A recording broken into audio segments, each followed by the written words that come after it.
Nous allons maintenant animer une table ronde sur ce sujet chaud qui est l'anonymisation des données.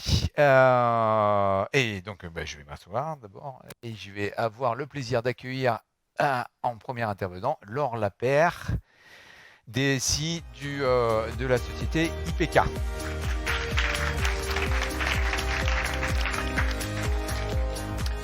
Donc Laure, si tu veux te présenter en 10 secondes.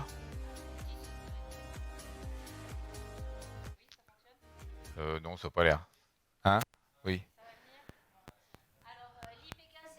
Une institution prévoyance qui assure de la prestation de santé, de l'assurance de santé. Notre secteur d'activité, c'est l'aéronautique, le spatial et la défense. Donc nos principaux clients sont Airbus, Dassault Aviation, Dassault Systèmes. Donc, on a pas mal de données à caractère personnel dans notre système d'information, dont les numéros de sécurité sociale. Et moi-même, du coup, je suis DSI de l'IPK depuis 2 ans. Au préalable, j'étais dans le conseil et je suis également RSSI. Voilà. Ah, oulala, c'est du cumul de mandats, ça. On est une centaine de collaborateurs, donc forcément... oui, effectivement. Donc, DSI et RSSI. Voilà. On aura l'occasion de revenir sur ce sujet-là. Alors ensuite, on va accueillir Monsieur Thierry Leclerc, donc le RSSI de la société BUT.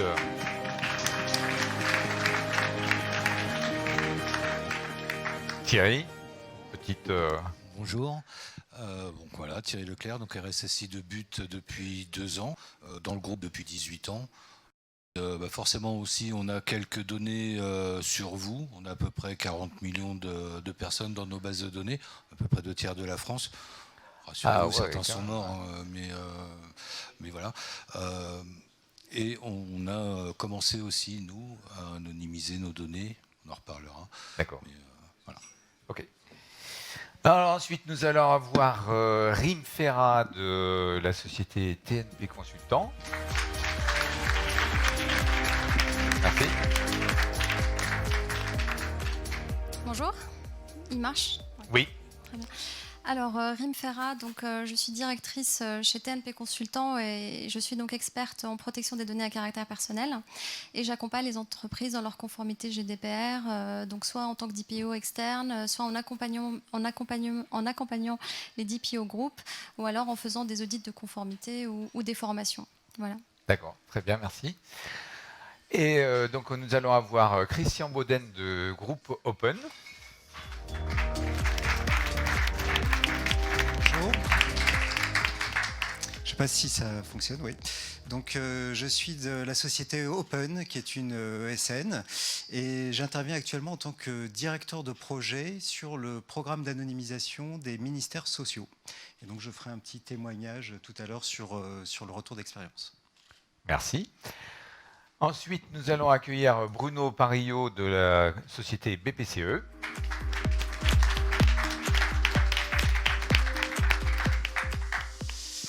Bonjour, donc Bruno Parillot de chez BPCE-IT. BPCE-IT, c'est la GIE des filiales du groupe BPCE. BPCE, Banque Populaire, Caisse d'Épargne. Donc moi j'interviens parce que dans mon expérience à l'anonymisation des données, j'étais dans le groupe Banque Palatine, qui est donc une filiale de BPCE. D'accord, merci. Ensuite, Balkis Smiley, qui n'est pas là. Kakarva, qui est un de nos confrères. En fait, on partage les locaux chez... nos locaux parisiens sont au même endroit. Ah non, mais ça c'est Monsieur Hameau, c'est le directeur commercial qui interviendra pour faire le pitch à la fin. Donc, ça c'est en l'occurrence une consultante sur la partie GDPR. Et enfin donc Sébastien Gaspard, qui est notre Product Line Manager sur la partie Data Protection. Bonjour.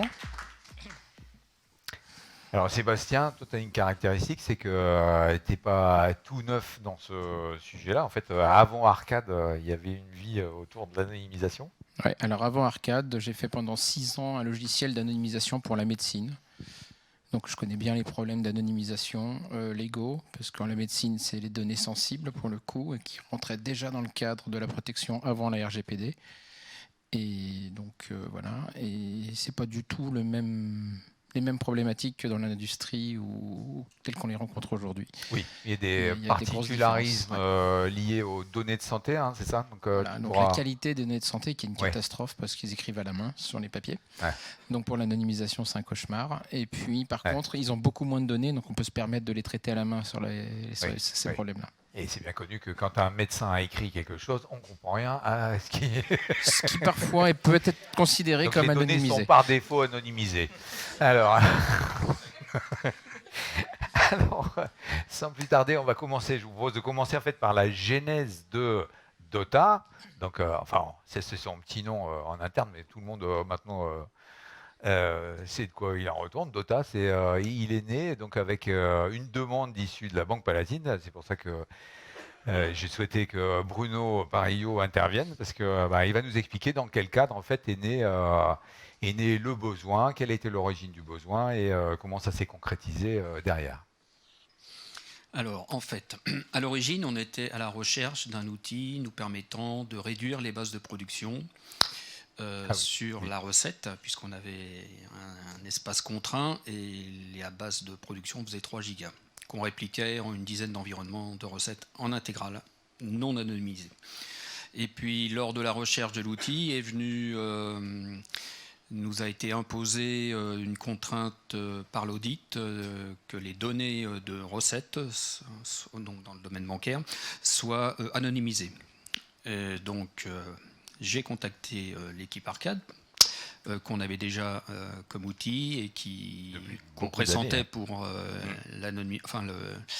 l'échantillonnage. Et donc, on a fait une pierre deux coups. Ouais. Voilà. Donc, on est un peu à l'origine... Enfin, le produit existait, mais disons qu'il était en version IBM AS400 ligne de commande. Voilà, donc il s'est enrichi depuis. Voilà, donc maintenant il est bien packagé. À l'époque, Maurice est intervenu pour nous mettre en place les principes d'anonymisation, donc sur les données à caractère personnel, à savoir nom, prénom, numéro INSEE, référence bancaire, enfin la partie RIP, pardon, adresse, voilà, de façon à pouvoir en interne masquer les données recettées et comme on avait des échanges avec des partenaires, avoir des données protégées vis-à-vis des prestataires en interne et des partenaires externes qui nous fournissaient des fichiers de test. Voilà. Donc là, tu as parlé de l'origine du besoin, c'est donc un audit interne. Est-ce qu'il y a aussi avec une recommandation des très exigences forte, relatives aux audits externes? Tout à fait, bah oui, donc en fait au niveau bancaire on est audité en interne, audité par les marchés financiers, par la Banque de France. Enfin, on a chaque année au moins un audit annuel, donc voilà, on était obligé de prouver, de fournir des preuves probantes qu'on avait un outil qui nous permettait de masquer les données à caractère personnel. Mmh. Parce que ce qu'il faut dire, c'est qu'effectivement, là, il y a une traction du marché qui est très importante suite au GDPR, enfin au RGPD plus exactement, mais le RGPD, en fait, les contraintes relatives à l'anonymisation des données personnelles sont bien antérieures. Le RGPD n'a fait que cristalliser ce besoin-là, c'est devenu une loi européenne. Hein. Et donc, évidemment, il y a des tas d'entreprises qui ne sont pas compliant encore sur ce thème-là, loin de là. Mais quand même, un point important à souligner, c'est que cette loi, elle a frappé beaucoup les esprits, hein, parce que c'est une des premières fois où la Commission européenne a dit si vous n'êtes pas compliant, vous allez avoir des sanctions financières. Et donc, nous, notre baromètre, c'est la CNIL et les sanctions qu'elle a déjà commencé à appliquer dans un certain nombre de secteurs. C'est sûr que ça refroidit. Ouais.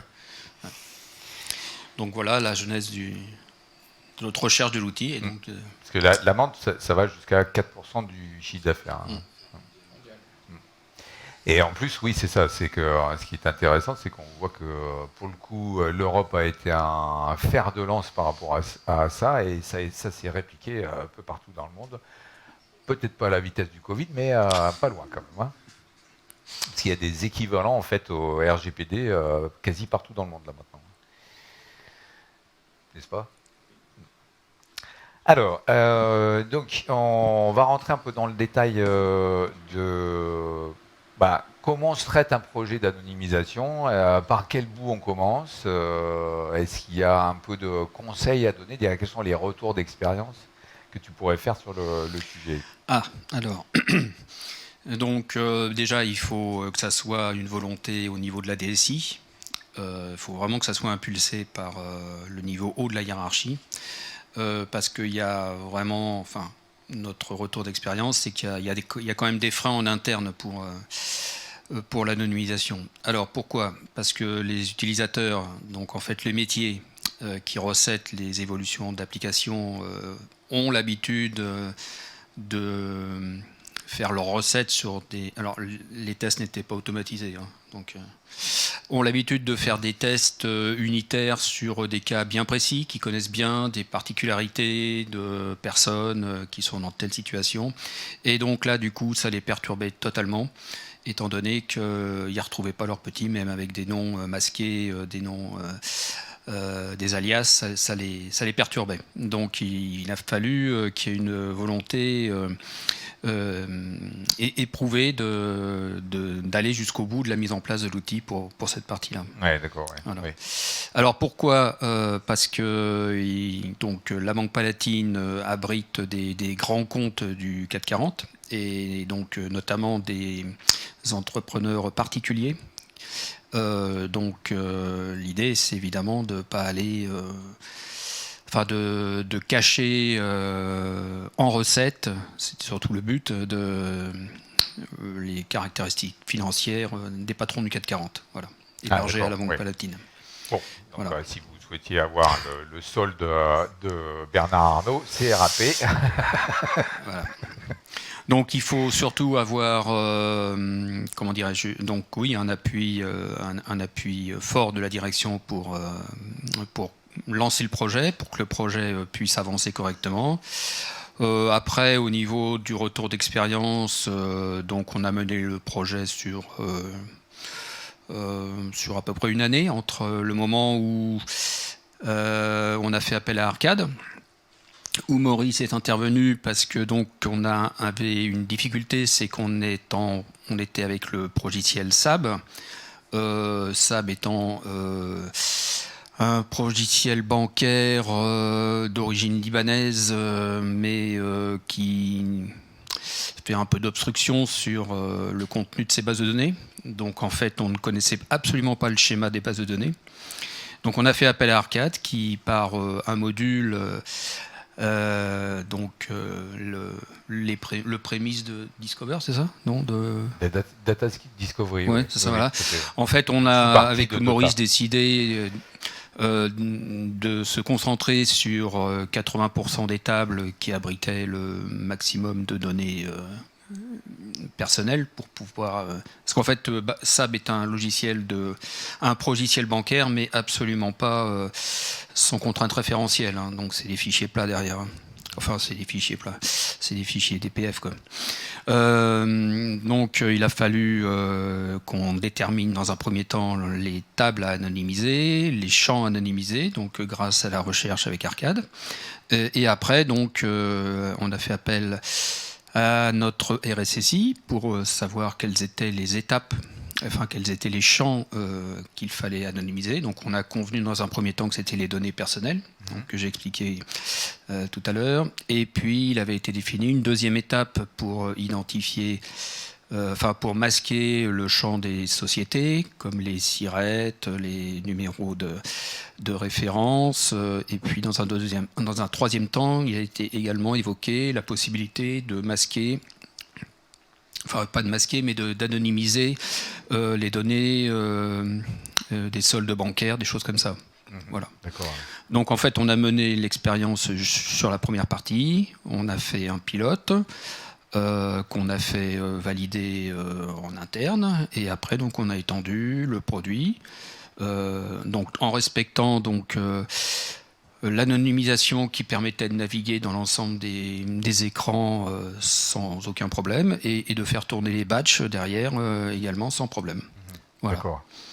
Donc sachant qu'on n'avait pas touché à la partie bancaire, solde des comptes, etc. Mais enfin, disons que le batch tournait sans problème, et donc les résultats du batch étaient affichés sur les écrans interactifs, et on naviguait sans difficulté. Donc voilà. D'accord.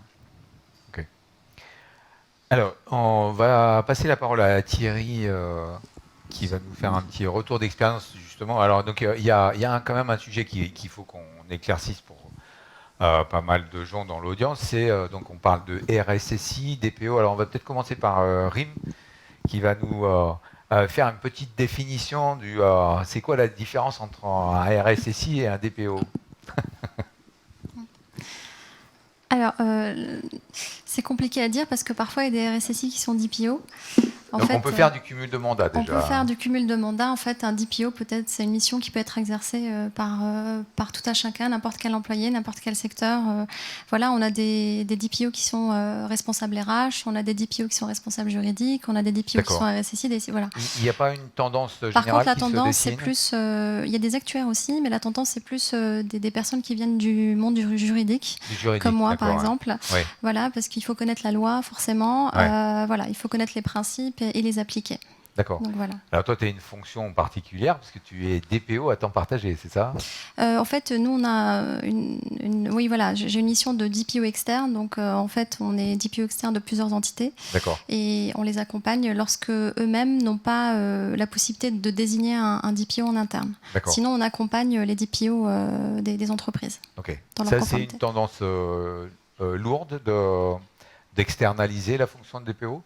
Non, non, elle Non. n'est pas lourde. Non, non, c'est voilà, on a Donc on a c'est des soit équipes. de l'accompagnement de DPO existants, soit donc carrément donc la délégation en fait de ce Exactement. rôle-là.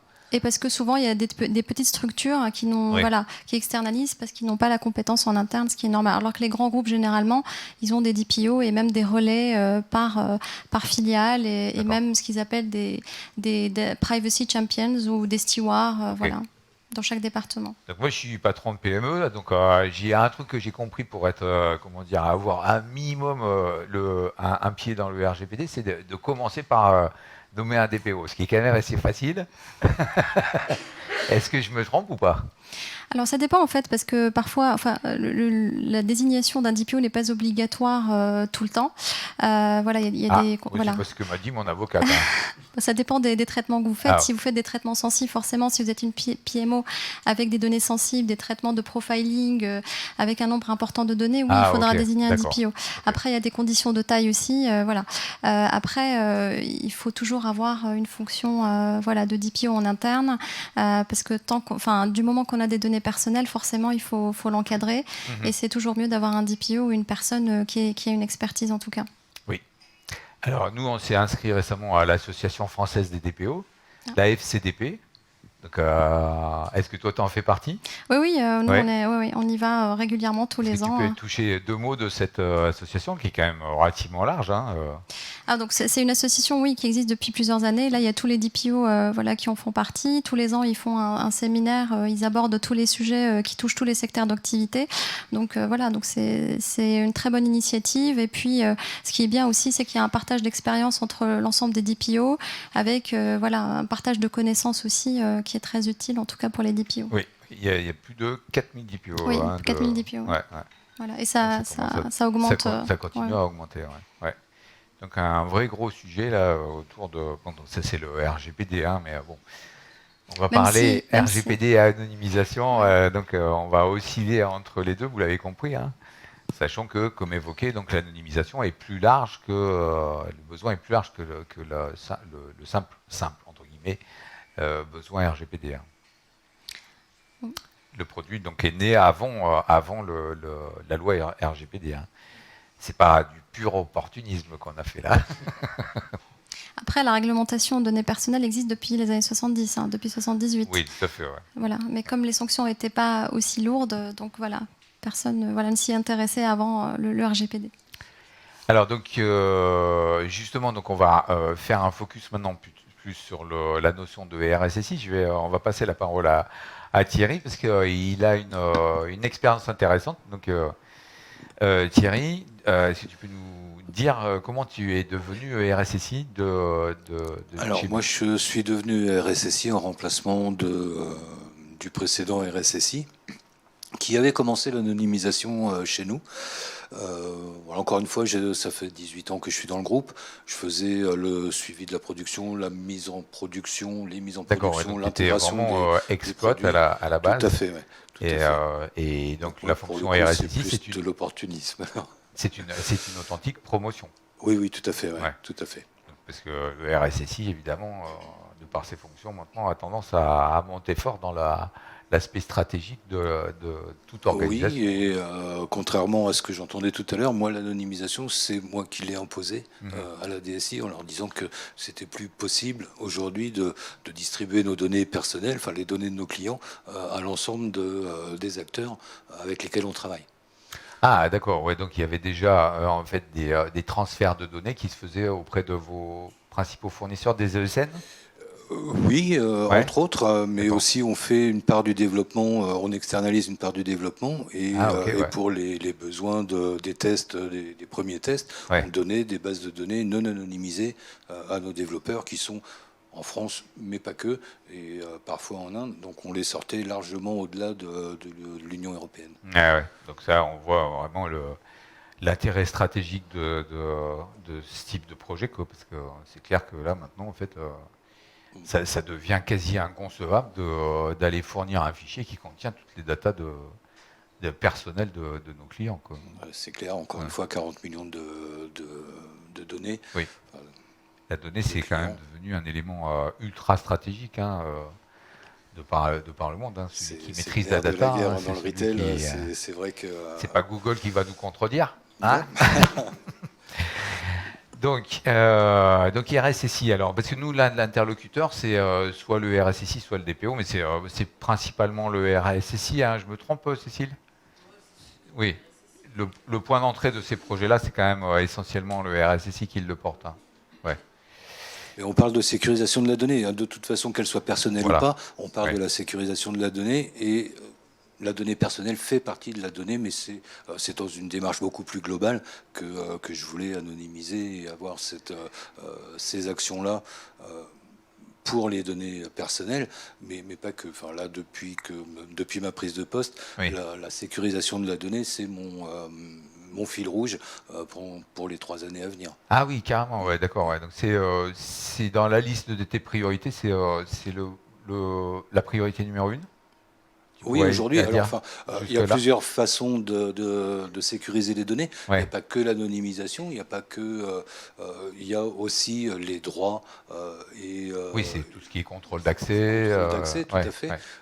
Et voilà, c'est un ensemble de mesures qui vont être appliquées pour arriver à avoir une donnée au moins qui est maîtrisée dans ce qu'on en fait et à qui on la propose. D'accord. Alors on va descendre dans un détail un peu plus technique. Tu as quoi comme type de base de données? Est-ce que tu peux nous donner des éléments de volumétrie? De volumétrie, ça évolue, mais enfin bon, on a une base qui référence... Tu as 40 millions d'entrées là-dedans. Voilà, donc on a une base qui fait à peu près 6 à 7 Tera. Et donc celle-ci, on ne la réplique pas, heureusement. Mais voilà, on a échantillonné, ça on l'a pas mise sur nos environnements hors prod dans sa totalité. On l'a mis sur nos environnements hors prod au moment où on a construit le hors prod, avec une base un petit peu plus réduite qui doit faire quand même pas loin d'un Tera malgré tout. Et celle-ci, elle est quand même utilisée, extraite parfois pour donner des échantillons. Et c'est quel moteur base de données là? Alors, on a là-dessus, il y a de l'Oracle, on a du NoSQL, on a du Sybase, on a du SQL Server, on a à peu près tout ce qui se fait en moteur de base de données. D'accord. Vous n'avez pas de base de données non structurée encore pour l'instant, style Hadoop ou Elasticsearch? NoSQL déjà. Oui, NoSQL, si, d'accord. Mais ça, celle-là, on la couvre pas. Si, c'est MongoDB. Ah, là, c'est ça. MongoDB, d'accord. Parce qu'on a une liste, merci Seb, hein, une liste de 11 gestionnaires bases de données qui sont dûment référencés chez nous. Ça veut dire qu'en fait, on a fait des tests nous-mêmes sur avec les connecteurs. Hein. Donc, Je crois que Maurice a bossé pas mal sur le connecteur MongoDB il y a 3 ans. Tout à fait, parce que donc par définition, en fait, on serait compatible avec toutes les bases de données, puisque c'est à la base, technologiquement parlant, ça s'appuie sur JDBC. Sauf que JDBC, d'un moteur à l'autre, donc il y a des spécificités, donc il faut tuner le moteur JDBC. Est-ce que Seb, tu veux rajouter des choses là-dessus? Ouais, enfin, bon, ça va être technique, hein, mais dans un driver du JDBC, il y a 3-4 fonctions obligatoires et une quarantaine qui ne le sont pas. Et nous, on en utilise à peu près 25, ce qui nous permet de faire la découverte des données, qui nous permet de checker la structure de la base de données, et ainsi de suite. Donc, en théorie, on peut utiliser n'importe quel driver JDBC pour connecter n'importe quelle base. Dans la pratique, on est bien souvent obligé de rajouter une petite surcouche au driver JDBC pour remplir les trous. Quand le driver JDBC ne nous donne pas les clés primaires, on est obligé de refaire des requêtes spécifiques pour les retrouver. Parce que la clé primaire, si on ne la prend pas, on va avoir des problèmes de performance qui vont faire qu'on ne sera pas capable d'écrire rapidement en utilisant cette clé primaire pour faire les références ou pour lire, et on va se retrouver avec des performances catastrophiques. Donc, suivant la complétude du driver, on va pouvoir ou pas l'utiliser directement, celui du commerce, ou celui open source, peu importe. Donc ça, c'est un vrai gros challenge pour nous en termes d'organisation, parce que savoir, on est très sensible à l'automatisation des tests. Et quand on a autant de bases de données en fait à couvertes, il va de soi que il faut que chaque fois qu'on sort une nouvelle release, qu'on la teste sur l'ensemble des moteurs bases de données. On a bien avancé, on n'est pas encore à 100%, mais on est bien avancé quand même là-dessus. Alors, on a automatisé toutes les tests sur les bases qui sont open et gratuites. Ce qui est déjà pas mal, sur les bases sur lesquelles on a des partenaires, comme des partenariats comme IBMI, voilà. Et on a encore 2-3 petits problèmes sur les bases spécifiques, typiquement dans le cas de but Sybase, où il faut une licence SAP pour pouvoir tester, et Arcade n'a pas de licence SAP. Oui. Donc si vous voulez contribuer, vous êtes les bienvenus, on est preneurs. Hein. Si vous en avez une qui traîne comme ça, si on n'a pas trop envie d'investir dans SAP, c'est un petit peu cher pour nous. Donc là, on touche un sujet sensible hein, quand même dans l'anonymisation, c'est le sujet de la performance, hein, clairement, parce qu'on a affaire à des gros volumes. Est-ce que toi, Thierry, tu as des choses à dire là-dessus? Est-ce que vous avez eu des problèmes non, sur la performance, on n'a pas encore à dire. Il faut dire que le projet n'est pas si vieux que ça et on est, nous, là, aujourd'hui, en cours d'automatisation. En fait, le but, c'est d'anonymiser dès qu'on génère un dump, ou au moins dès que le dev nous demande de mettre un dump à disposition, le dev ou la TMA. Voilà, c'est d'automatiser avec des données fraîche, le plus fraîche possible, mais anonymisé quand même. D'accord. Donc on travaille sur ces aspects-là avant tout, et après on travaillera dans la masse et on reparlera peut-être de performance à ce moment-là, mais pour l'instant on n'en est pas là. Quelle est la fréquence de rafraîchissement de vos données de test, là, justement? Alors, c'est selon les projets. Quand on immobilise une plateforme d'homologation, ça peut, selon le projet, prendre plusieurs mois pour resetter l'ensemble du projet. Encore une fois, on ne casse pas les cas de test. Une fois que les cas de test sont créés, on laisse les bases comme ça. Entre deux projets, généralement, on a le temps de recharger les bases d'homologation. D'accord. À minima tous les 3 mois. Et pour la TMA, justement, le but, c'est de pouvoir anonymiser à la demande, donc d'où l'automatisation. Et parfois, ça sera au quotidien, mais là, c'est sur des bases qui sont quand même relativement petites. Sybase quand même, mais pas si grosses que ça. Donc, quelques contraintes encore, certainement, mais pas de contraintes de volumétrie sur ces aspects-là. Okay. Il y a une question qui me brûle les lèvres, là, c'est est-ce que il y a une pertinence chez vous pour faire de l'environment provisioning? Du provisioning d'environnement, pardon. C'est-à-dire, donc là maintenant, en fait, avec l'avènement des technologies cloud, le but du jeu, c'est d'avoir un appui sur le bouton et en quelques minutes, on monte un environnement de test complet, comme ça à la volée, qui va être utilisé pendant un certain temps et ensuite craché après usage.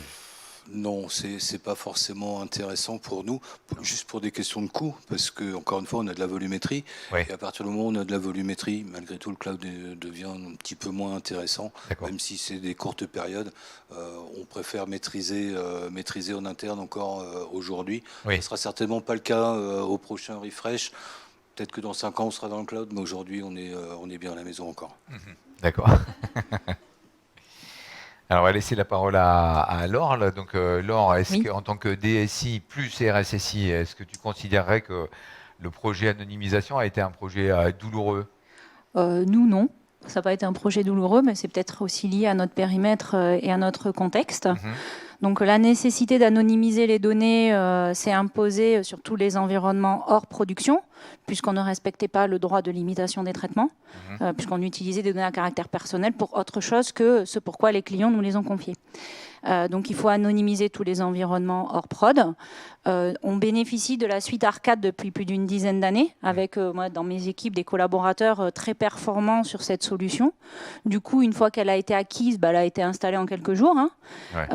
On a fait une formation, j'ai aussi la main, en fait, les équipes de MOA dépendent aussi de moi. Du coup, j'ai convié mes équipes de MOA qui maîtrisent les jeux de données aux formations Dotamizer. Bon, alors là, ça n'a pas été un grand succès. Je vous invite pas à faire pareil. Quoi? Ils n'ont pas été excités avec le Ils produit, n'ont rien là compris. Les filles, elles sont venues vers moi, elles m'ont dit, on n'a pas compris. L'intérêt pour moi, c'était de leur montrer les règles qu'on pouvait paramétrer pour qu'elles retrouvent leur petit entre les jeux de données qu'elles ont aujourd'hui et les jeux de données qu'elles devront avoir demain une fois que ce sera anonymisé. Bon, en fait, elles l'ont pas trouvé toutes seules, c'est à nous à les accompagner. Voilà, là, ça devient un peu trop complexe. Donc, on est en train, nous, de lancer notre pilote. Donc, on fait d'abord une revue des jeux de données avec les MOA. Qu'est-ce que vous avez l'habitude d'utiliser comme jeu de données? Et nous, dans notre règle d'anonymisation, on conserve l'ID.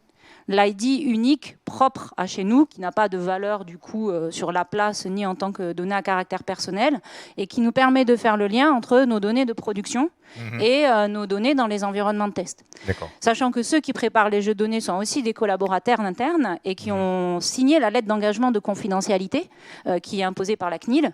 Donc de toute façon, elles ont quand même accès aux environnements de production et elles peuvent quand même lire les données à caractère personnel. D'accord. Voilà.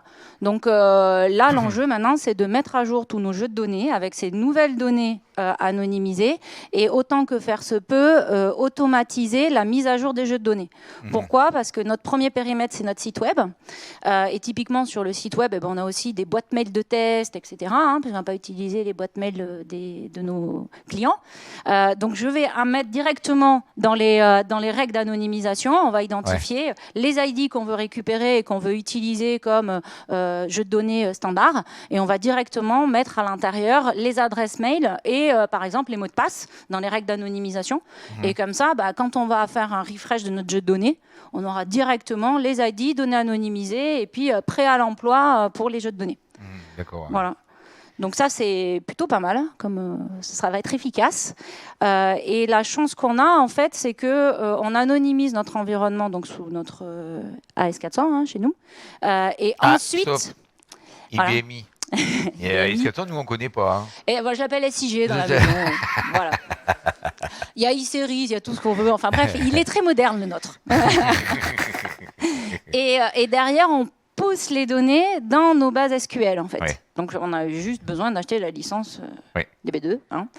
Et après, on va pousser les données dans notre base SQL. Et comme ça, on aura un environnement cohérent et unifié. D'accord. Au niveau moteur base de données, tu n'as que de l'IBMI. Pour l'instant, sur la partie anonymisation, oui. Et ça marche très bien. Parce justement, il y a d'autres choses après derrière, des fichiers plats, ou des CSV. Oui, on va. Non, pas trop. Non, mais en fait, en revanche, en termes de perf, au début, on avait décidé d'anonymiser l'ID. Et alors ça nous a plombé les perfs. Parce qu'effectivement, du coup, il n'y a plus de lien.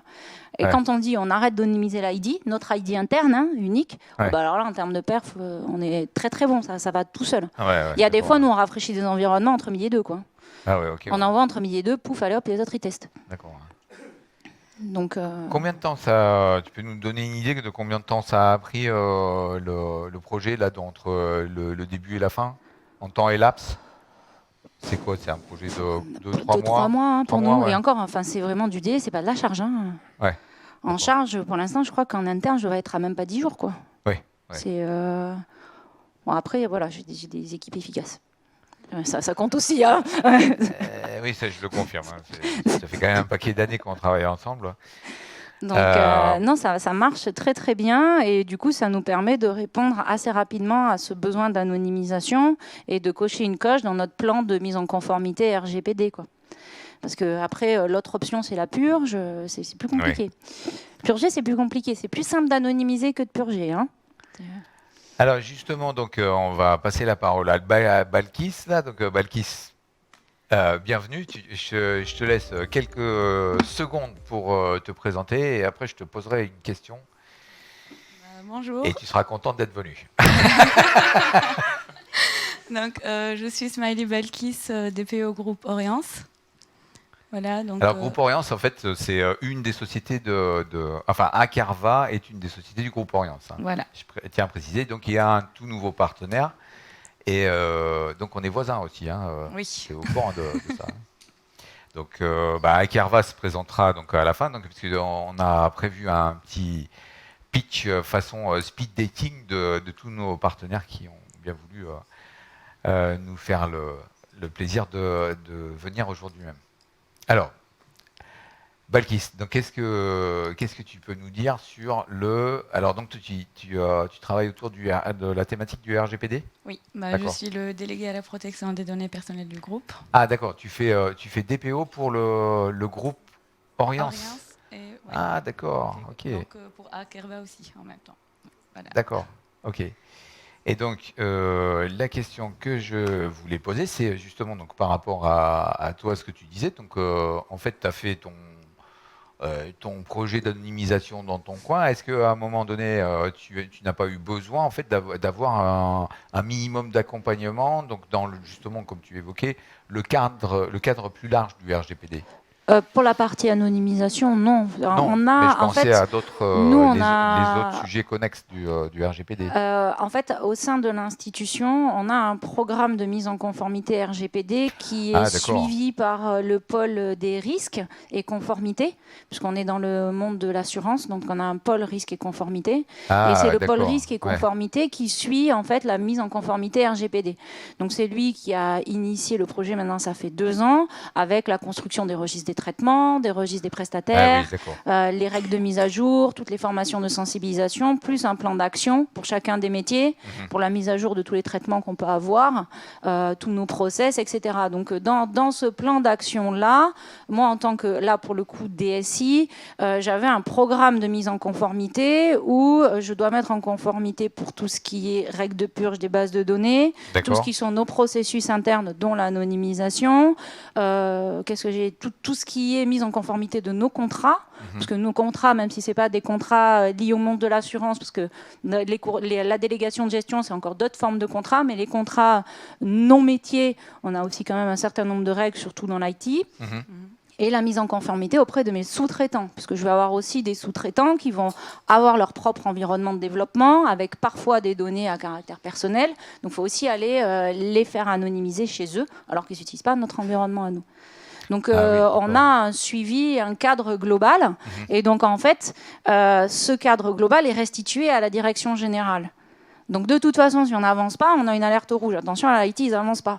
Donc nous, on a forcément d'identifier le fait qu'il faille anonymiser les données. Donc on m'octroie du temps pour ça. Voilà. Enfin, j'arrive à faire passer le projet. On me dit pas, non, mais il est vraiment pas prioritaire. Ah oui, c'est plutôt agréable. Alors, faut trouver les créneaux, bien sûr, hein, enfin un peu d'agilité, mais effectivement, il est perçu comme un projet qui doit être réalisé. On a une autre chance, en fait, c'est qu'on a un programme, comme beaucoup, hein, avec un schéma directeur. Et dans notre schéma directeur, on a un chantier sécurité des opérations. Oui. La mise en conformité fait partie de la sécurité des opérations. Du coup, le budget pour l'anonymisation, je l'ai mis dans le schéma directeur. Donc comme ça, je l'ai obtenu. Oui, tu n'as pas eu besoin de négocier pour une fois. Ben voilà, Tu ça as fait besoin de partie te des battre. règles Hein. du C'est jeu, pas quoi. comme la modernisation où là, il faut quand même ramer des C'est fois. ça. Donc là, ça passe. Ok, donc on va passer la parole à Rim là, qui va nous donner un peu des définitions, puisqu'on va déborder un tant soit peu sur le cadre plus global du RGPD. Là, donc, Rim, est-ce que tu peux nous donner les définitions de registre des traitements, de cartographie des flux et de droit à l'oubli? Alors, Le sujet large, hein, est-ce n'est-ce qu'il pas? fonctionne? Donc, Oui, il fonctionne. et donc Rim qui est donc, comme évoqué, de formation juridique. Hein, Tout à fait, oui. Je ne sais pas si on m'entend, oui. Oui. Alors, le registre des traitements, donc c'est l'inventaire de l'ensemble des traitements qui sont réalisés par une entreprise. Hein. Donc, pour le constituer, il faut aller département par département pour voir exactement ce qu'ils font des données. Alors, juste une précision. Donc, Laure, est-ce que tu l'as déjà fait ce travail, toi? Bah oui, puisque du coup j'ai tous les traitements qui me concernent. D'accord. Et puis j'ai vérifié aussi ceux des métiers, parce que forcément il y a des flux parfois, ils ont été octroyés chez eux, mais c'est pas forcément très bien mis sous contrôle. Alors, registre des traitements, tu as des choses à rajouter ou, le registre non des traitements, oui, donc c'est un inventaire. Ça permet aussi d'avoir de la visibilité sur ce que font les départements, parce que souvent, en fait, on découvre pas mal de choses quand on les rencontre et quand on organise des interviews avec eux. Donc, ça permet de savoir quelle catégorie de données on a, quel type de données, si les données sont transférées en dehors de l'Union européenne, où est-ce qu'elles sont hébergées, etc. Ça permet aussi d'avoir un inventaire de tous les sous-traitants, parce que parce que souvent, quand on n'a pas encore une gouvernance avec les achats ou avec le service juridique, souvent les opérationnels font des contrats dans leur coin sans solliciter le juridique ou les achats, le département des achats. Donc, ça permet aussi de découvrir certains sous-traitants qui travaillent pour l'entreprise. Voilà, donc le registre, c'est très utile et c'est obligatoire. Et dans le RGPD, c'est quand même c'est un élément qui est quand même en top priorité. Ça. Oui, c'est la première étape vers la conformité. Si on n'a pas de registre, on ne sait pas ce qu'on fait comme traitement et du coup, on ne sait pas quoi mettre en conformité. Donc, et c'est typiquement le genre de choses qui peut être confié à une société comme TNP Consultant. Oui, tout à fait. Soit c'est un projet qui est pris en charge en interne, soit donc c'est externalisé. Et souvent, c'est externalisé parce que c'est un gros projet. Donc voilà, surtout dans les grands groupes, c'est donc les départements, les filiales, etc. Donc c'est assez énorme. Voilà, donc souvent c'est externalisé. Donc, deuxième sujet, cartographie des flux. Alors, la cartographie des flux, donc ça, c'est plus de la data gouvernance, mais bon, le registre sert aussi à connaître les flux, leurs sources, où est-ce qu'elles vont, etc. Donc, ça permet de connaître les détails. Pour les entreprises qui ont un CDO, donc ça s'organise aussi avec le CDO. Donc, c'est un travail qui est fait ensemble. Chief Data Officer. D'accord. C'est une fonction aussi autour de la data et de la data gouvernance. Voilà. Et le cartographie des flux, c'est ce qu'on appelle le data lineage? Ou je me trompe là? Ça, moi, j'ai entendu parler de data lineage de plus en plus. Donc, en tout cas, ça permet... Il n'y a personne qui... Il n'y a que moi qui ai entendu parler. C'est le data lineage, c'est des outils qui vont permettre en fait, de suivre le cheminement de la donnée à travers tous les traitements, justement. C'est les puces d'audit. Oui, et alors, en fait, nous, on s'intéresse un tant soit peu à ce sujet-là, parce que en fait, en tout cas sur l'IBMI, on a déjà toute l'info dans le repository d'Arcade. Ah, ça peut nous intéresser pour les CAC. Ah bah oui, clairement. Ouais. Oui, parce que maintenant, en fait, on a aussi des audits des CAC. Je ne sais pas si vous y êtes confrontés, mais nous, les CAC, les règles H3C ont fortement évolué. Du coup, nos CAC sont eux-mêmes audités par des experts en système d'information pour les contrôleurs au compte. Commissaire au compte. Ouais, voilà. Et H3C, par contre, je ne connais pas. C'est l'entité de gouvernance des commissaires aux comptes et qui leur impose de nouvelles règles. Quand ils valident les comptes, ils doivent aussi venir vérifier dans le système d'information la fiabilité, l'exhaustivité des datas. Et donc, effectivement, la logique de traçabilité, on a besoin de tracer techniquement l'intégralité de la data. Donc ça peut nous intéresser, en fait. J'ai rendez-vous avec Macaque la semaine prochaine. Là, tu es en train de me dire qu'elle va m'emmerder avec ça, là?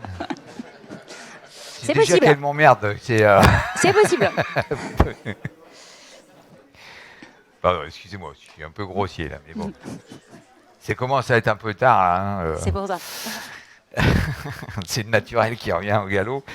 Alors, donc il y a le troisième thème, Rim, c'est le droit à l'oubli. Alors, le droit à l'oubli, oui, tout à fait. On m'entend? Non, Oui. Donc, comment?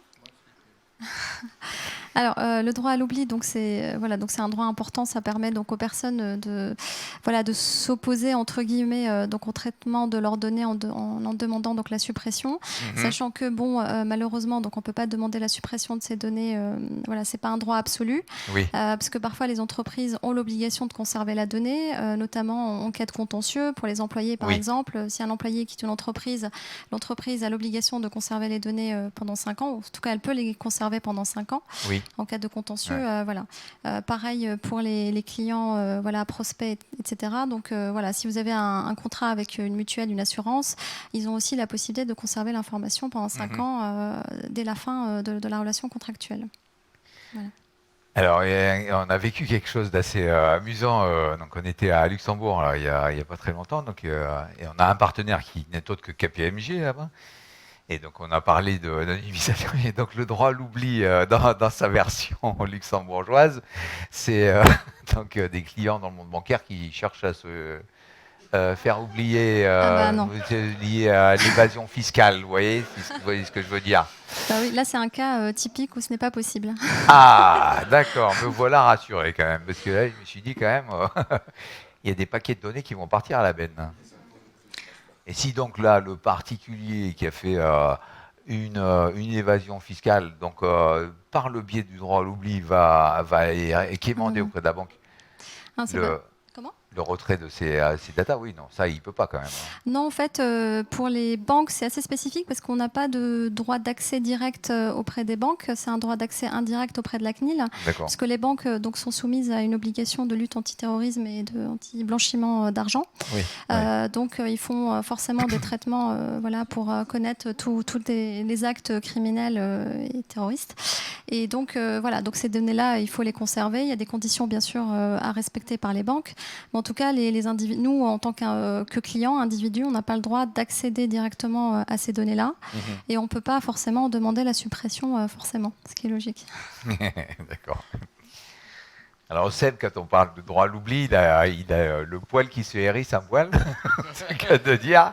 Hein, parce qu'il dit, ouais, attention, c'est les données de production. Alors, est-ce qu'au fil de l'eau, tu as changé d'opinion là ou... Alors, j'ai pas changé d'opinion. Généralement, les gens veulent anonymiser avec un outil qui est fait pour anonymiser complètement la base de données, leurs données en prod pour faire le droit à l'oubli. Alors oui, on peut le faire. Oui, c'est tout à fait possible. Oui, on peut mettre une clause where pour limiter, mais il y a un gros mais. Déjà, il faut maîtriser complètement le chemin des données pour anonymiser toute la donnée qui va concerner le client et donc pas uniquement son nom, son prénom, et puis on va se retrouver avec les liens sur les autres bases qui ne sont pas faits, puisque là, sur Data Anonymizer, on n'a pas encore le schéma de données qu'on connaît. Donc on ne peut faire que des correspondances globales de toute la base. Et je rajouterais que si on venait par erreur à avoir un petit bug où le where ne marche pas, on pourrait péter complètement la base de production avec ce genre d'action.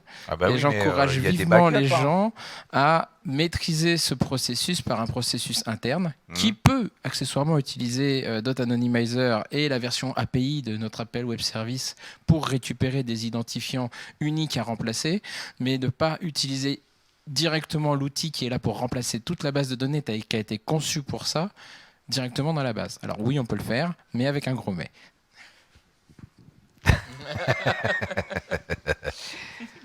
On rediscutera de ce sujet, bien évidemment. Hein. Donc, parce que il y a aussi donc, un sujet connexe en fait, à cette notion de droit à l'oubli, c'est que donc, il y a aussi le principe d'anonymisation dynamique de la donnée. Est-ce que tu peux déjà décrire en fait qu'est-ce qu'il y a dans notre technologie qui couvre ce besoin-là? Alors, par le même principe que le droit à l'oubli, donc grâce à nos web services, on est capable de générer des identifiants cohérents suivant un certain temps, le temps où on garde notre cache, qui peut être entre j'aime pas du tout et jusqu'à la fin du temps, sachant que tant qu'on a la cache, on peut être considéré par la CNIL comme une pseudonymisation et pas comme une anonymisation. Donc je rappelle que pseudonymisation égale données toujours personnelles aux yeux de la loi. Même si finalement il faut qu'on nous fasse un piratage de base de données, plus un cassage de hash, plus une correspondance pour retrouver la totalité des données, ce qui est très compliqué. Ça commence à chiffrer pour arriver à recasser notre base de correspondance. Un hacker très motivé. Un hacker très motivé, il va taper direct dans la prod, il ne va pas aller chercher ses environnements de test. Il aura plus de chances, surtout que... Les scénarios standards de menaces auxquels sont tous confrontés en ce moment les gens de la place, ils ne tapent pas dans la base de données. On est bien d'accord, mais la loi étant la loi, si on a une correspondance, on est pseudonymisé, ça reste une donnée... voilà. Je n'ai pas dit que la loi avait complètement tout traité sur les problèmes techniques et ainsi de suite. C'était quoi la question ? Ah oui, donc l'anonymisation à la volée, donc on a des web services qui pourraient tout à fait s'intégrer, ou qui s'intègrent tout à fait, d'ailleurs je crois qu'on a un exemple chez un client qui s'intègre avec un ETL par exemple, qui va prendre une donnée dans le système A, interroger Anonymizer pour récupérer la correspondance et afficher dynamiquement sur le donné, sur l'écran ou sur la destination la donnée B, enfin la donnée anonymisée, et donc visuellement on n'a plus l'information de ce qui s'est passé. Et on a aussi un intégrateur, on a une chose automatique avec Profound ou Ino, je ne sais plus lequel des deux. C'est iNow qui a intégré donc la technologie de Data Anonymizer. Donc iNow, you are dealing with the UI side of things, so you are in between the process and the screens, and you have integrated the usage of Data Anonymizer. So for some customers that want to hide certain data, for example, the customer balance, this is something that can be done like that on the fly, in real time, thanks to the combination of the two technologies. That's quite an interesting case. It's very less effort to implement that because you do not have to change entire database accesses. Yeah. So yeah, because it's for displayed information, of course, not information that you need to update. But if you want to limit the usage of certain data based on your own criteria, that's a good combination, definitely. But specific to the IBMI, of course. Donc ça veut dire qu'on est capable d'anonymiser de la donnée à la volée sur les écrans IBMI modernisés par iNow en fonction du profil utilisateur. C'est ça, exactement. Ouais. Donc là, on est vraiment dans l'anonymisation dynamique qui peut présenter un intérêt. Est-ce que vous avez déjà eu des cas de cette nature-là, des demandes d'anonymisation dynamique ? Oui, nous on a eu des demandes, on n'y a pas répondu favorablement, mais en fait oui, c'est Yves Bernard Arnault, Venn Heidesold. C'était à peu près ça. De toute façon, il rentre pas dans l'écran. Parce qu'en fait, non, mais le problème, c'est effectivement, c'est lié à l'identification d'une personne via son ID, sa clé primaire, par des testeurs qui ont un accès en lecture sur la base de prod et qui, par requête SQL, évidemment, peuvent retrouver une personne. Voilà, donc on avait eu une demande d'anonymisation pour des VIP de façon à pouvoir masquer leurs données à la volée en interférant sur leur ID, quoi, sur leur clé primaire. Bon, on n'y a pas répondu, mais bon, c'était un plus qui nous avait été demandé, donc on n'a pas continué. D'accord, ok. Voilà.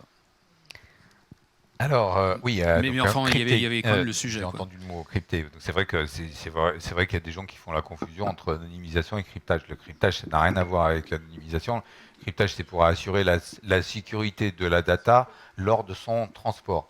Tu as un outil de cryptage ? Non ? Si je peux t'en vendre un, si tu veux.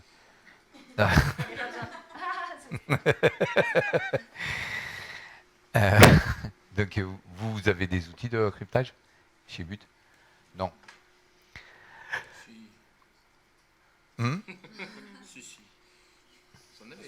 Donc c'est clair pour tout le monde. D'ailleurs, les gens qui ont de l'IBMI sont privilégiés parce que le cryptage. Les gens de l'IBMI sont très bien servis parce que donc, le cryptage, c'est, je ne sais pas si vous avez pu remarquer dans un des slides de Tim Rose ce matin, il y avait RCAC. RCAC, ça veut dire Row Colon Access Control.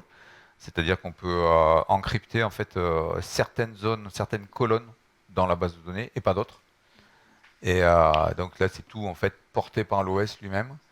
Bon, il y a un peu de travail de paramétrage à l'évidence, mais c'est l'OS qui gère tout ça par défaut. Donc, cryptage, anonymisation. Alors, on va laisser la parole à notre ami Thierry qui va nous faire part de son retour d'expérience sur est-ce que le secteur public est bien avancé en termes de RGPD ou est-ce qu'ils sont plutôt à la traîne? On en est plutôt dans les phases de lancement. D'accord. Il y a... C'est une réponse de Normand, ça. Donc, enfin, c'est une réponse très diplomatique pour dire qu'ils sont carrément à la ramasse, non? C'est vrai qu'ils bénéficient de certaines dérogations, contrairement au, ah oui au privé. Ouais, tout à fait. Sur le RGPD. Un peu plus de délai. Ça veut dire que la CNIL ne va pas leur coller des amendes, c'est ça? Hein? Oui. Enfin, je ne sais pas si c'est la même. De toute façon, si c'est en pourcentage du chiffre d'affaires, ça va être compliqué à calculer. Hein. Oui, c'est un pourcentage. Il vaudrait mieux pas que la CNIL taxe le secteur public. On en est globalement sur ce secteur au démarrage de nouveaux programmes d'anonymisation. Ouais. Donc moi mon témoignage donc en tant que ESN Open, c'est l'accompagnement d'une DSI sur ce programme, donc en l'occurrence la DSI des ministères sociaux, donc qui regroupe en fait le ministère de la santé, le ministère du travail et le ministère des sports.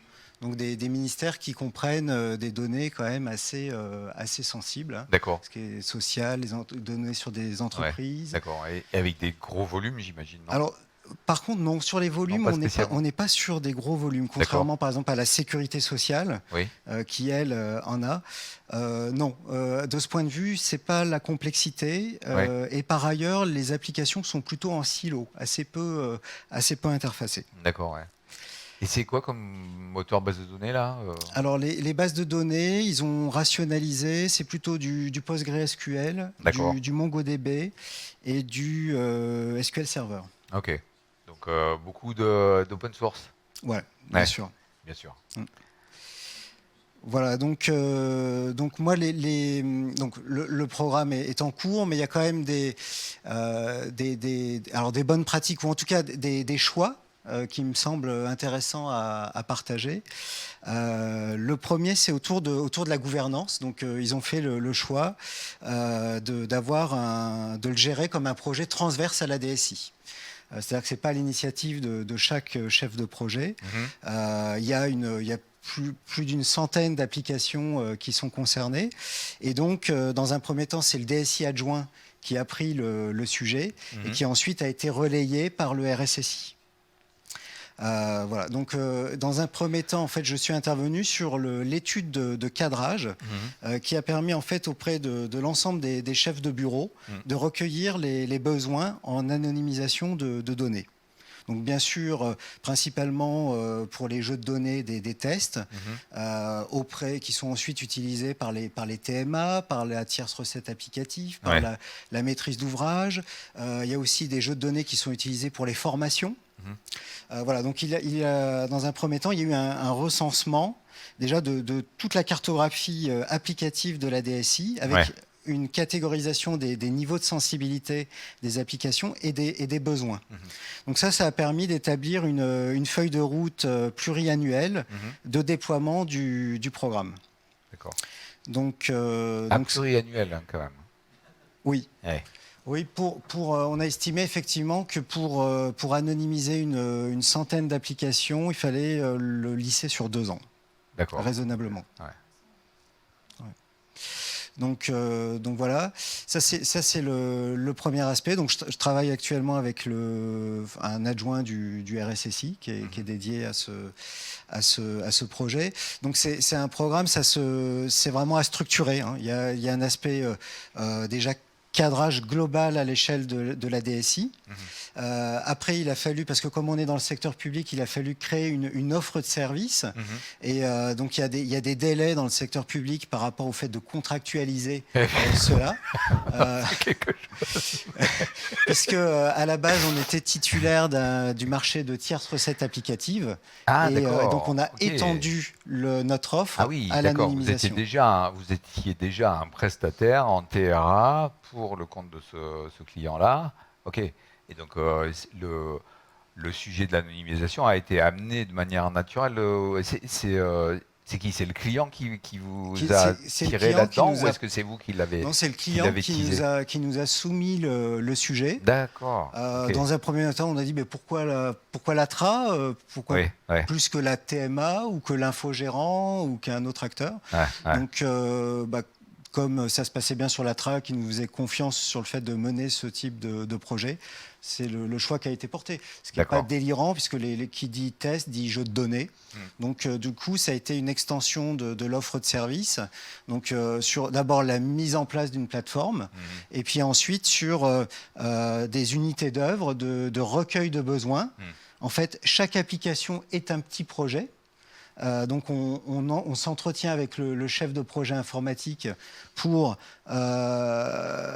lister les champs à anonymiser. Donc au préalable, on récupère le modèle physique de données et puis on stabilote chaque champ, on définit les règles. Bon, on va toucher 2 mots du data discovery. Alors. Et ensuite, oui, ce qui n'empêche pas effectivement le data discovery, c'est-à-dire que notamment, par exemple, il y a les champs commentaires, on ne peut pas trop savoir ce qu'il y a dedans. Voilà. Par exemple. Mais il est clair que, en tout cas sur ces ministères, les chefs de projet ont déjà une maîtrise suffisante de la conception du SI pour savoir schématiquement où se trouvent les données sensibles. Ça a été le cas chez vous d'ailleurs aussi, chez vous aussi, et Bruno aussi. Même si toi, tu as été confronté en fait à un set de 2000 tables. Donc, il y a quand même un peu du boulot. Donc voilà, après, il y a le recueil de besoins, puis ensuite il y a le paramétrage, le fait de tester, d'impliquer le chef de projet pour vérifier que les données sont correctement désensibilisées. Voilà, donc ensuite, l'autre élément intéressant sur ce programme, c'est le souhait de mettre en place une plateforme dédiée à l'anonymisation, qui va en fait permettre d'automatiser, de fluidifier le traitement de l'anonymisation et aussi de centraliser ce type de traitement dans un espace dédié. D'accord. Donc là, c'est ce qui est en train d'être développé. Donc globalement, le chef de projet fait une demande de dump à l'infogérant qui pousse le dump de la prod dans le sas d'entrée. Ensuite, il y a un automate qui instancie la base de données, qui la charge, qui appelle le traitement de DOTA. On a préalablement paramétré en phase projet. Et puis ensuite, une fois que c'est fait, il y a un dump extrait désensibilisé sur un sas de sortie accessible par le chef de projet. D'accord. Donc c'est le souhait, le choix de mettre en place cette plateforme qui aussi représente des délais. Pour info, l'aspect contractualisation a pris 6 mois et l'aspect définition de l'architecture de cette plateforme, commande des VM, etc., représente aussi à peu près 6 mois. D'accord, Je te mettrai plus la pression là-dessus, c'est bon. Quels a été les principaux critères de décision qui ont fait pencher la balance dans notre technologie? Alors, Déjà, il y a eu une décision de la DSI de prendre une solution industrielle. Ça, c'est clair que Oui. plutôt que Parce qu'ils l'infogérant... Est-ce à dire qu'ils avaient envisagé pendant un temps que ce soit fait en interne? En fait, oui, lorsqu'on a fait l'étude de cadrage, le champ des possibles a été envisagé. D'accord. Donc le traitement à la papa, maison artisanale sur chacune des applications, ou si les besoins de jeux de données sont simples, le traitement artisanal, et si les besoins de jeux de données sont complexes, l'utilisation d'une solution industrielle, dont Dota était pressenti. D'accord. Ou le scénario où on applique Dota partout. Et c'est ce choix qui a été fait pour en fait faciliter les process, d'avoir des process homogènes. L'infogérant n'a pas à se poser la question en fonction de l'application. Est-ce que c'est tel traitement, tel autre? On systématise. Ça permet aussi d'avoir le référentiel de transformation, d'anonymisation centralisé. Ça permet aussi d'avoir un pilotage unique du programme. Donc voilà. Ensuite, concernant le choix d'arcade, c'est typiquement dans la sphère publique, le fait que l'éditeur soit français. Yes. A été. Bah oui, c'est quand même. Faut quand même souligner le fait que c'est la première fois, honnêtement, qu'on vit ce genre de phénomène, qu'on peut mettre en avant le fait que la technologie soit made in France, quoi. Donc il y a cet aspect, il y a l'aspect effectivement proximité associée, le modèle de licence aussi, et le modèle de la intéressant par rapport au fait que c'est par fait. Technologie de base de données et indépendant du nombre d'applicatifs. Oui, parce que ça, il y a des gros players en fait sur ce domaine-là. Donc là, pour le coup, IBM n'est pas un partenaire, il est un compétiteur. Mais donc, la plupart de ces compétiteurs, il y a beaucoup de technologies qui sont issues des États-Unis, et la plupart donc, sont sur le modèle lié au volume de données. Donc ça plaît vraiment pas du tout, parce que les gens ont l'impression que, évidemment, le prix le droit d'usage, il va augmenter de manière exponentielle dans les années qui viennent, quoi. Donc ça, effectivement, c'est deux arguments de poids qu'on utilise. C'est le côté Made in France.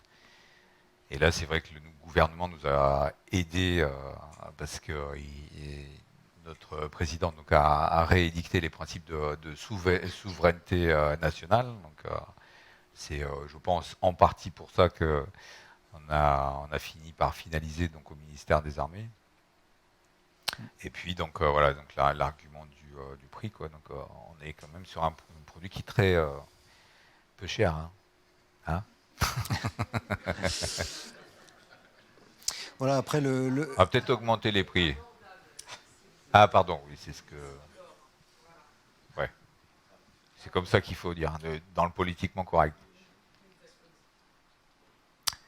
Ok, donc oui, c'est le début d'un partenariat qui est relativement prometteur.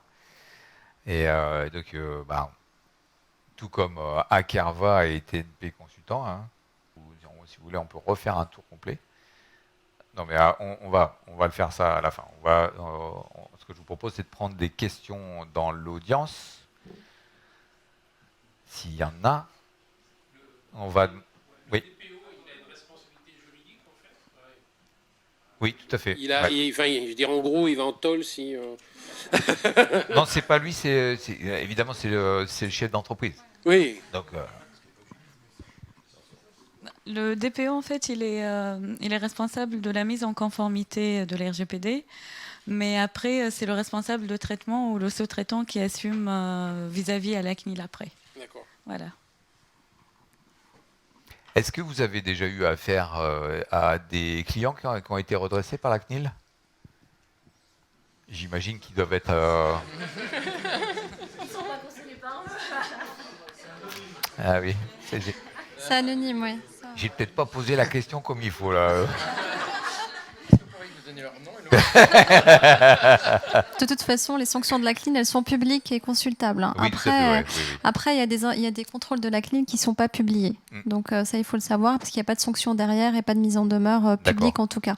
Mais sinon, les sanctions, elles sont publiques. Elles sont d'ailleurs diffusées sur le site de la CNIL. Oui, d'accord. Oui, tout à fait. Ouais. Oui. Donc, nous, on surveille ça pour justement savoir quels sont les secteurs d'activité dans lesquels il faut qu'on aille chasser. Donc, par exemple, le secteur des opticiens est très intéressant parce qu'un des tout premiers qui a été redressé, c'est Général d'Optique. Oui, tout à fait, oui. Ouais. Il y a eu Google aussi, mais bon, ça, je pense Google, pas qu'on oui, arrive à 50 millions, vendre c'était pas mal, notre outil Mais pas d'optimisation suffisant. à Google. J'ai de l'ambition, mais pas à ce point-là quand même. Hein. La CNIL aujourd'hui s'intéresse surtout à tout ce qui est entreprise de vidéosurveillance en fait. Ah, donc, ouais, d'accord. c'est l'intérêt de la CNIL pour l'année 2020. Toute l'entreprise qui assure de la vidéosurveillance. Mais alors, donc il y a des particularités là au niveau de justement la data là, non?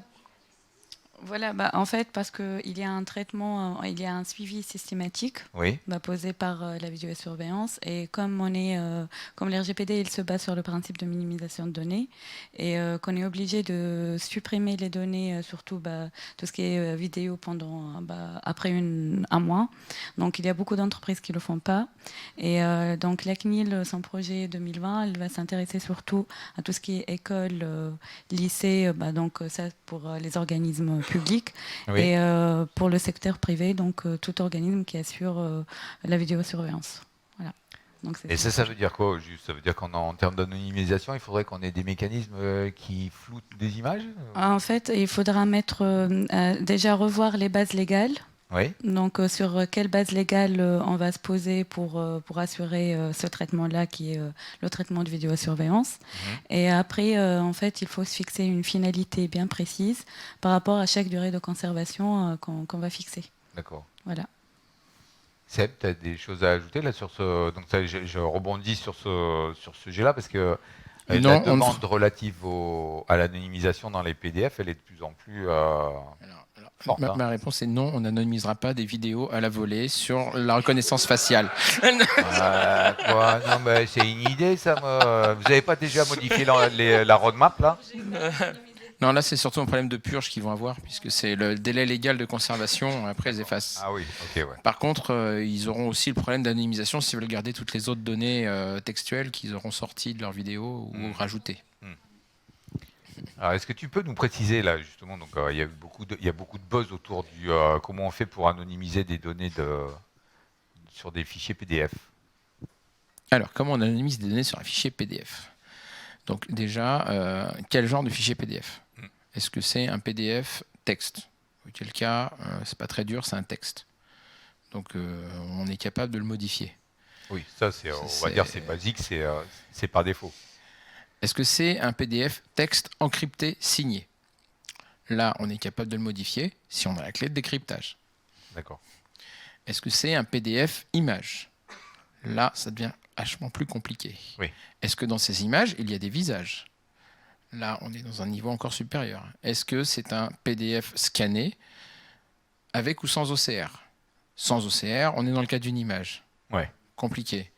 Avec OCR, si l'OCR est bon, on va s'en sortir. Si l'OCR n'est pas bon, il va falloir être capable de retrouver des textes à peu près approximatifs avec 2-3 lettres près, quoi. Là, voilà. Alors, toutes ces solutions existent, toutes ces solutions sont intégrables. Toutes ces solutions peuvent être ajoutées à Anonymizer. D'ailleurs, on va peut-être voir avec KPMG là-dessus. Est-ce qu'ils ont des solutions qui permettent de faire ces choses-là? Oui, mais c'est exactement le sujet. Voilà, c'est des sujets qui sont accessoirement dans la roadmap. Plus ou moins loin en fonction des besoins des clients. Appel du pied aux clients pour nous informer de leurs besoins. Et qui sont des sujets qui vont quand même toucher beaucoup de données. Voilà. Sachant qu'on peut quand même réduire le périmètre sur les PDF parce que bien souvent, on n'a pas besoin d'un PDF scanné pour faire des tests. Oui, tout à fait, ouais. C'est plus, voilà. C'est déjà réfléchir au périmètre. Est-ce qu'on ne peut pas les exclure, ces choses-là, parce que ça va coûter en processeur, en ressources.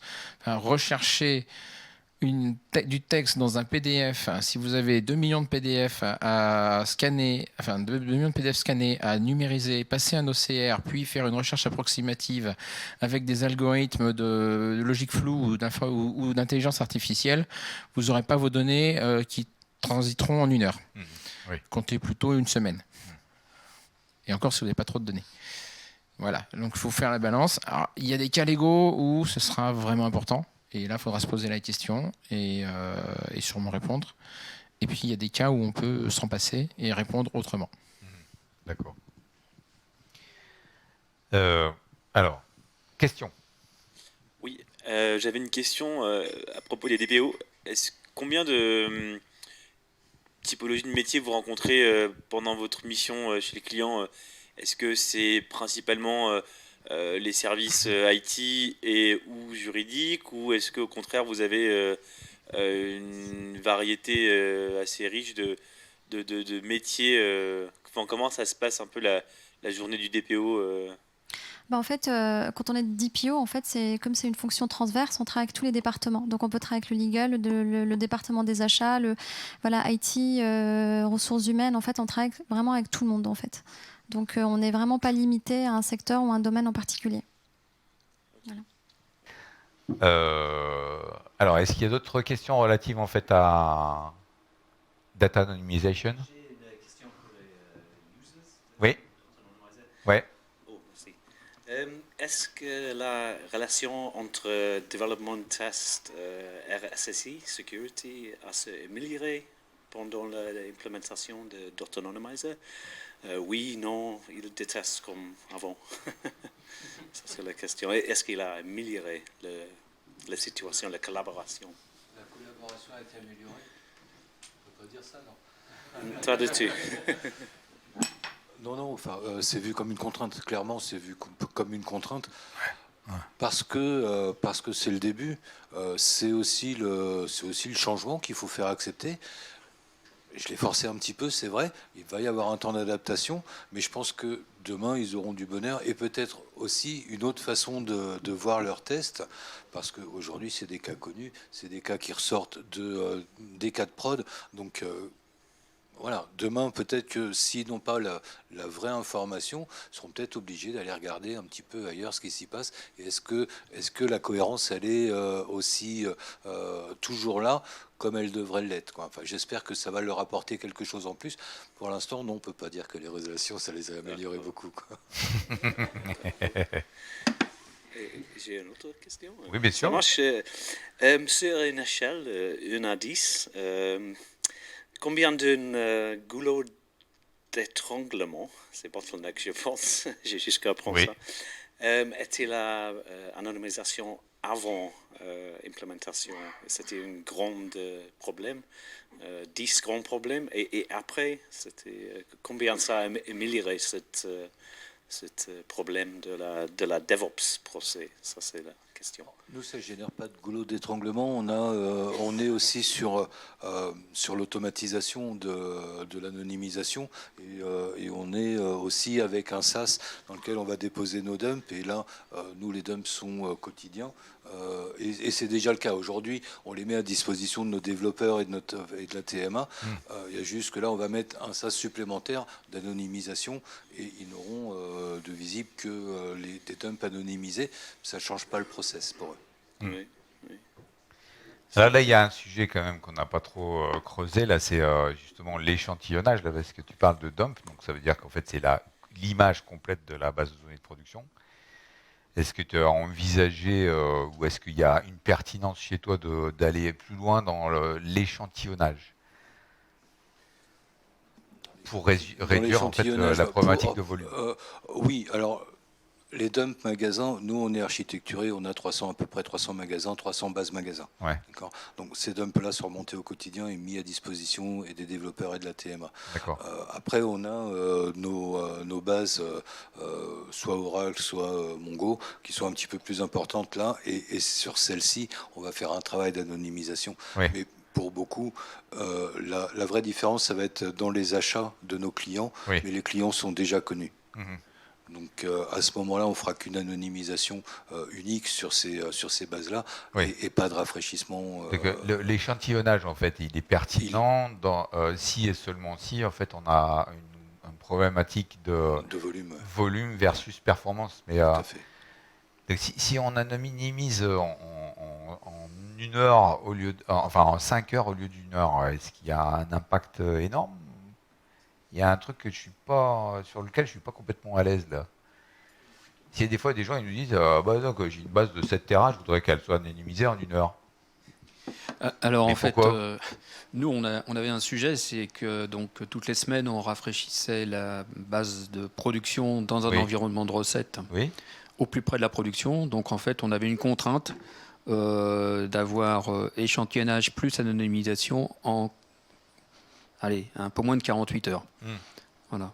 Après la rapidité, non, il faut faire accepter le fait que le rafraîchissement, enfin pour ce qui nous concernait, plus l'anonymisation, ça prend un certain temps, quoi. Oui, parce que là, Donc, ce que je voulais dire par rapport à ça, c'est qu'en fait, l'anonymisation telle qu'elle est traitée dans Dota à l'heure actuelle ne nécessite pas la définition des liens base de données. Hein. Donc, ces liens base de données, ils vont être découverts à la volée, simplement parce qu'on reçoit de la data et on va renvoyer de la donnée anonymisée. Donc, tu as plusieurs bases. Donc, s'il y a par exemple un Philippe Mann qui arrive, qui vient de telle base de données, donc s'il vient d'une autre base de données, il sera anonymisé en un autre nom identique. D'accord. Donc il n'y a pas besoin préalablement de définir donc, tous ces liens. Ce qui n'est pas du tout le cas de l'échantillonnage. L'échantillonnage va imposer le fait, donc c'est un système de requêteur, hein, donc c'est quelque chose là qui va sortir dans le courant de l'année. Hein. .extract donc, va reposer sur la définition préalable des liens base de données, donc, pour aller donc, faire un sous-ensemble de la donnée de production. Donc tout ça pour dire que le travail préparatoire avant l'utilisation du produit sera beaucoup plus conséquent que Dota lui-même. Pardon, excuse-moi. Non. Ah, t'avais fini ? Non, simplement, je réfléchissais au fait que, en fait, l'anonymisation entraîne, en fait, comment dirais-je, couple un peu avec l'automatisation des tests, puisqu'en fait, donc nous, l'expérience qu'on en a eue, c'est que les recetteurs perdaient un peu leur jeu d'essai. Mais donc, en fait, on s'était posé la question de savoir s'il ne fallait pas automatiser les tests derrière, voilà, pour pouvoir avoir des scénarios qui bypassent. Oui, ça, voilà. ça évite que les testeurs ils râlent. Hein, voilà. C'était une possibilité, bon, qui n'a pas été creusée. Mais voilà. Et donc, on va terminer cette session en faisant un petit focus sur la fonction. Donc, ce qu'on a prévu de faire, c'est de lancer une offre packagée donc, d'entrée de gamme, si je puis dire, qui va faire du data discovery, qui sera un préfixe et qui va vous permettre donc de définir la liste des zones qui sont sous l'égide du RGPD. Seb, est-ce que tu peux compléter ? Je vais traduire ça en termes techniques. Voilà. On offre dans Data Anonymizer toute une batterie de modèles de reconnaissance, de patterns de données qui nous permettent de reconnaître les données qu'on qualifie d'identifiantes. Puisque ce qui rend une donnée personnelle, c'est qu'elle soit identifiée, rattachée à une personne. Rattachée à une personne, ça veut dire qu'on est capable d'identifier une personne. Pour identifier une personne, il faut trouver tous les identifiants. Donc on a une base de 100 qui est en train de grossir, 120 maintenant, règles qui nous permettent d'identifier tout ce qui peut identifier une personne. Alors, évidemment, nom, prénom, numéro de téléphone, numéro de sécurité sociale, mais aussi adresse, code postal, ville, mais aussi plaque d'immatriculation, mais aussi matricule, mais aussi tout un tas de choses. En fait, tout ce qui permet de identifier. Et donc là, l'offre va être capable de scanner la base et de sortir tous les champs qui matchent, plus ou moins, avec quel pourcentage de champs de la base match ces identifiants attendus, qui sont relativement connus, hein, parce que on ne va pas refaire la roue non plus. Les informaticiens reprennent généralement des choses connues et utilisées. Donc on n'en a pas des milliers non plus. Et on sort un reporting qui nous dit, ben voilà, toutes les données qu'on a détectées sont là. Oui, ça a une vraie valeur. Hein. C'est une vraie valeur, ça peut aider à constituer un registre. Oui. Ça peut être une base quand on n'a pas le schéma de base de données, Oui. par exemple. Et là, mais ça va même plus loin, puisque donc on a été contacté par un prospect qui a déjà mis en place tous ces mécanismes d'anonymisation et qui veut utiliser ce module-là pour s'assurer qu'il a bien recensé toutes les données. Il n'est pas tout à fait sûr. À tout à l'heure.